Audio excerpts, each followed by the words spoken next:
UBS analyst Patrick Himmel cut his rating to sell from neutral. That's $3 shaved off his price target. I know waning demand is certainly a concern.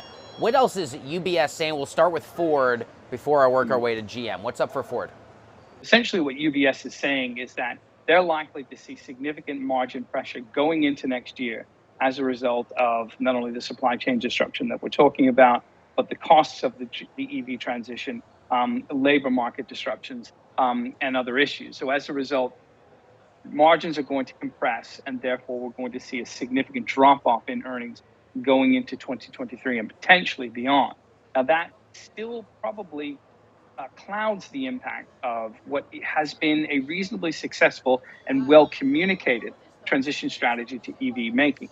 Nonetheless, the near-term implications of a lot of this macro disruption is going to be a significant headwind to Ford earnings, as of course is the strength of the US dollar, the weakness in macro environments in Europe, and the ongoing supply disruption, which Ford itself said is probably going to clip a significant amount from its third quarter bottom line and potentially even beyond. It's a similar story over at GM. The very same UBS analyst cutting his rating there also to sell from neutral. Is it for the same reasons as Ford, Martin?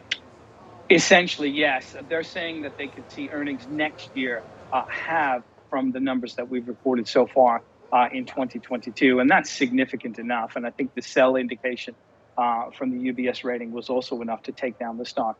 GM's challenges are slightly different to Ford's, but they're both suffering from one significant impact from the supply chain disruption, JD, is they're not able to finish the number of cars that they have sale commitments for.